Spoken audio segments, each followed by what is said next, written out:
Telangana express news చూద్దాం. బతుకమ్మ పండుగకు ప్రపంచ స్థాయిలో గుర్తింపు లభించిందని ఆదిలాబాద్ జిల్లా కలెక్టర్ రాజర్షి షా అన్నారు.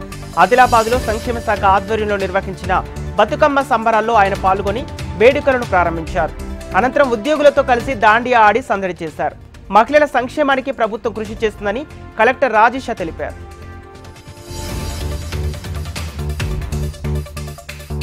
ప్రభుత్వ ఆసుపత్రికి వచ్చే ప్రజలకు, రోగులకు, వైద్య అధికారులకు రక్షణ కల్పిస్తున్నామని సూర్యాపేట జిల్లా ఎస్పీ నరసింహ అన్నారు.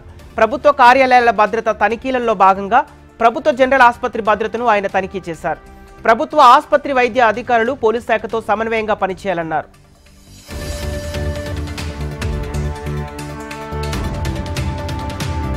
నిజామాబాద్ జిల్లాలో ప్రమాదం జరిగింది.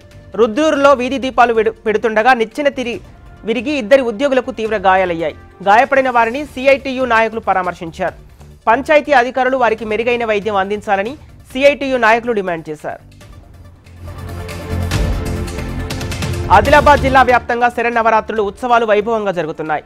పట్టణంలోని దస్నాపూర్ హనుమాన్ వీధిలో ప్రతిష్ఠించిన కాళికాదేవి అమ్మవారు ఆకర్షణగా నిలిచింది. మహాశక్తివంతమైన దేవిగా కొలుస్తున్న ఈ అమ్మవారికి మలయాళ సాంప్రదాయాలతో భక్తులు ప్రత్యేక పూజలు చేస్తున్నారు. దేవి నవరాత్రుల్లో కాళికాదేవి ప్రతిష్ఠించి పూజలు చేస్తే అన్ని రకాల శుభాలు కలుగుతాయని భక్తులు నమ్ముతారు. కొమరమి ఆసిఫాబాద్ జిల్లాలోని పెద్దవాగు నుంచి నిత్యం అక్రమంగా ఇసుక రవాణా జరుగుతుందన్నారు స్థానిక ప్రజలు. అక్రమార్కులకు, బడా నాయకులకు అండదండలుండటంతో యథేచ్ఛగా ఇసుక అక్రమ రవాణా కొనసాగుతుందని ప్రజలు ఆరోపిస్తున్నారు. ఇప్పటికైనా అధికారులు స్పందించి వారిపై చట్టపరమైన చర్యలు తీసుకోవాలని ప్రజలు డిమాండ్ చేస్తున్నారు. వికారాబాద్ జిల్లా పరిగిలో రేడియల్ రోడ్డు వల్ల 8 గ్రామాలకు చెందిన 360 ఎకరాల భూమిని కోల్పోతున్నామని రైతులు ఆవేదన వ్యక్తం చేశారు. దీంతో రేడియల్ రోడ్డును రద్దు చేయాలని అంబేద్కర్ విగ్రహానికి రైతులు మెమోరాండం అందించారు. అనంతరం రేడియల్ రోడ్డును రద్దు చేయాలంటూ అంబేద్కర్ విగ్రహం నుంచి తహసీల్దార్ కార్యాలయం వరకు నిరసన తెలుపుతూ ర్యాలీ చేసి ఎంఆర్ఓకు వినతి పత్రం అందించారు. ఆసిఫాబాద్ జిల్లా డబ్బా గ్రామం హైవేపై దరంపల్లి మహిళలు నిరసన చేశారు. గత 10 రోజుల నుంచి మిషన్ భగీరథ నీళ్లు రాకపోవడంతో తీవ్ర ఇబ్బందులు పడుతున్నామన్నారు. అధికారులు ఎన్నిసార్లు ఫిర్యాదు చేసినా పట్టించుకోలేదన్నారు. దీంతో మహిళలు రోడ్డుపై బైఠాయించి బిందెలతో నిరసన చేయడంతో రోడ్డుకు ఇరువైపులా వాహన రాకపోకలు నిలిచిపోయాయి. రాష్ట్ర ప్రభుత్వం ఉద్యోగాల భర్తీకి జాబ్ క్యాలెండర్ను విడుదల చేయాలని మహబూబాబాద్ జిల్లాలో నిరుద్యోగ జేఏసీ ఆధ్వర్యంలో నిరుద్యోగులు నిరసన చేశారు.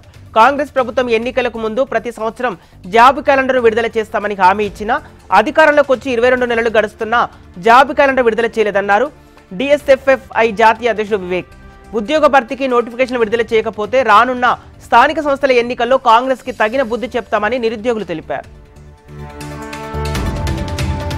మహబూబాబాద్ జిల్లాలోని ప్రభుత్వ ఆసుపత్రి సూపరింటెండెంట్ శ్రీనివాస్పై దాడి చేసిన వారిపై చర్యలు తీసుకోవాలంటూ వైద్య సిబ్బంది విధులను బహిష్కరించి ఆసుపత్రి ఎదుట ఆందోళన చేశారు. రక్షణ లేకుండా ఆసుపత్రిలో విధులు నిర్వహించలేమని తెలిపారు. ప్రభుత్వం వెంటనే వైద్యులకు భద్రత కల్పించాలని వైద్యులు డిమాండ్ చేస్తున్నారు. నిజామాబాద్ జిల్లాలో దారుణ సంఘటన చోటు చేసుకుంది. ఆర్మూర్కు చెందిన శివ అంకిత అనే అమ్మాయిని ప్రేమించి పెళ్లి చేసుకున్నాడు. గత కొన్ని రోజులుగా తన భార్య వేరే వ్యక్తితో అక్రమ సంబంధం పెట్టుకుందని ఆవేదన వ్యక్తం చేశారు. వివాహేతర సంబంధంపై తన భార్యను నిలదీయగా బుకాయించిందని తెలిపాడు. దీంతో తన భార్య ప్రియుడితో కలిసి ఇంట్లో నగదు, బంగారు ఆభరణాలతో పరారైందన్నారు. భర్త ఆర్మూర్ పోలీసులకు ఫిర్యాదు చేయగా కేసు నమోదు చేసి దర్యాప్తు చేపట్టారు.